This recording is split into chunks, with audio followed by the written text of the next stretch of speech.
In the last episode, we left John Coad, a former member of King James II's militia, lingering in a prison in Ilchester.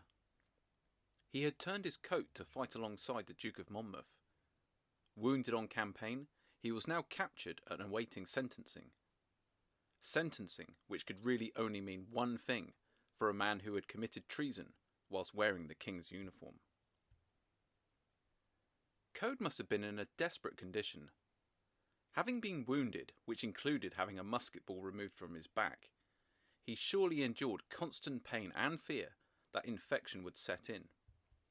Yet for an incredible 11 weeks he remained in Ilchester, and he reported that his wounds were much mended and strength somewhat recovered, yet still under much weakness and my wounds open. Despite his wounds, he was drawn in a wagon to the Wells Assizes. This journey of 20-odd miles on uneven roads, as autumn was setting in, must have tried his injured body to the utmost. He reports that his new prison was a church, potentially St. Mary Major.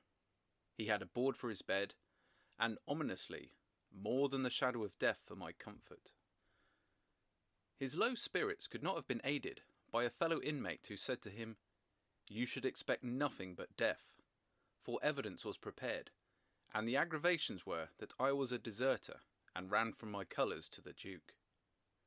Coad knew that he was done for, and he stated that the evidence against him was argument enough to make the lion's whelp, Judge Jeffreys, to roar against and to damn me if it lay in his power. Coad knew he was guilty, and that little mercy could be expected from the bloody judge. He had heard tales of men previously charged who had pleaded guilty as they had been promised mercy, only to then be condemned and then hung, drawn and quartered. What could Coad himself expect, a known turncoat? Coad writes that despite the terrible situation he was in, with no prospect of survival, it was his faith in God that saved him. He writes, "The sentence of death was reversed in heaven. God's thoughts are not as man's thoughts, nor God's way like man's way, but as the heavens are high above the earth, so was his thoughts of mercy towards me." Now brought before Judge Jeffreys for sentencing, his faith shone through, much to the annoyance of the raving Judge Jeffreys. Coad noted, "Even when I stood before that bloody Nero, I found such inward support and comfort, that I could not say that I feared any evil. But when above 600 men condemned fell on their knees, and most deliriously cried for mercy, I could not bow a knee, or speak a word for mercy." Now whether Coad was this calm at his trial, as Jeffreys poured vitriolic abuse at him, or whether he has emphasised his divine support, writing with the benefit of his survival, we will never know. Following this, he was thrown out of court by Jeffreys and hurled back into his incarceration. The next morning he was visited by his sister, who said to her brother that an officer was in the cloister who was calling out for 200 men to be shipped to Jamaica. It is reported that James II was in need of free labour in the colonies in the West Indies. He had sent a directive to Jeffreys to provide the much-needed labour from the prisoners of the Monmouth Rebellion. £15 per slave has been written as the price on each man's head. In 2022's currency, this would equate roughly to £2,160.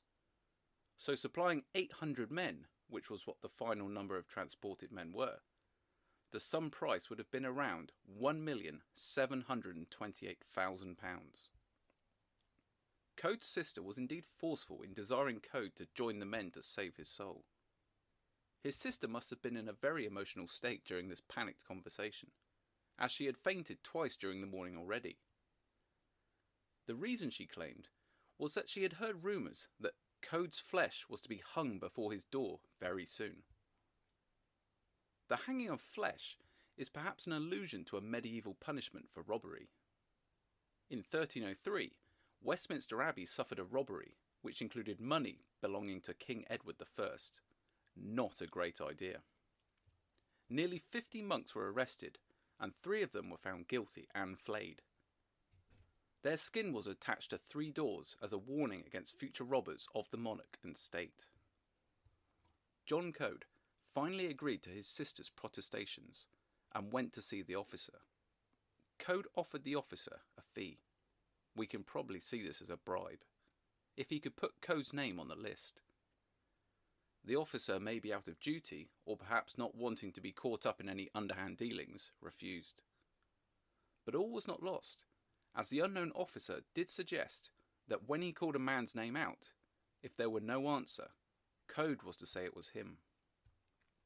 It was now that Coad nearly put the noose about his own neck, by being cautious of denying his own name, and stood by while many others stepped forward. He waited so long that the list was soon full, and it looked as though Coad had missed his chance, and had only one thing to await: the gallows. But God, Providence, or just plain luck was still on Coad's side. A woman from Chard, who was a stranger to him, noticed one of the men who had been called out refusing to go. The woman grabbed hold of Coad and thrust him into the line. Before she fled, she said his name was Joe Haker. Coad again offers his salvation to the help of God. Thus the Lord sent from above, he took me, he drew me out of many waters, he delivered me from my strong enemies, and from them that hated me, for they were too strong for me. Having been saved from the gallows, the men to be transported were shipped to Shepton Mallet, where they stayed 1 night. The next day to Castle Carey, where a moment of panic must have overtaken all of the prisoners. Coad writes that at Castle Carey, the sheriff's men overtook us and seized one Mr. Shepherd for execution. The next night, the prisoners were held at Sherborne, where Coad was known. He does not state how. Yet the constable of Sherborne, who was very much a royalist, demanded whether the name John Coad was on the convoy's list.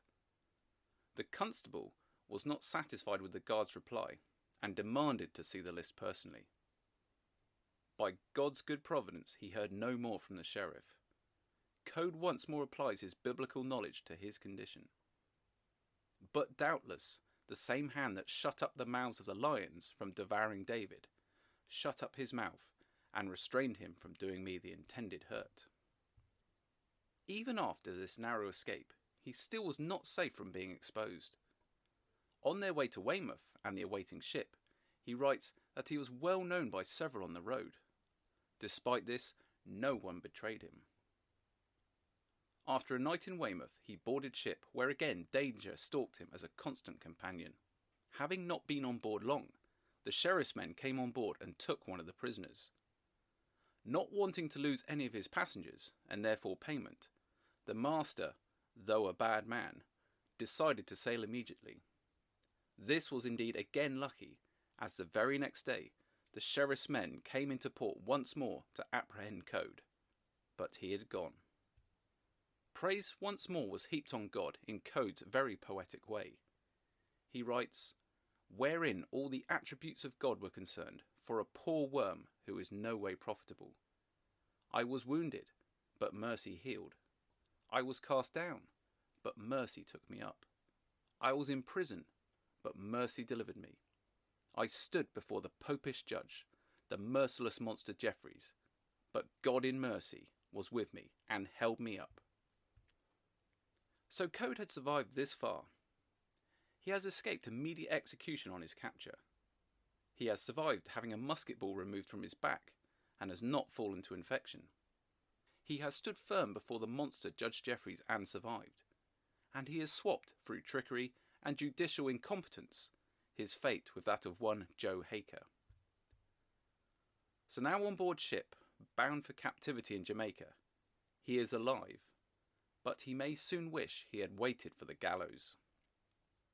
Our next instalment will see John Coad shipped as a slave across the North Atlantic to Jamaica, to potentially finish his life in captivity. If you're enjoying these videos, please consider a like and subscribe. It would be very much appreciated.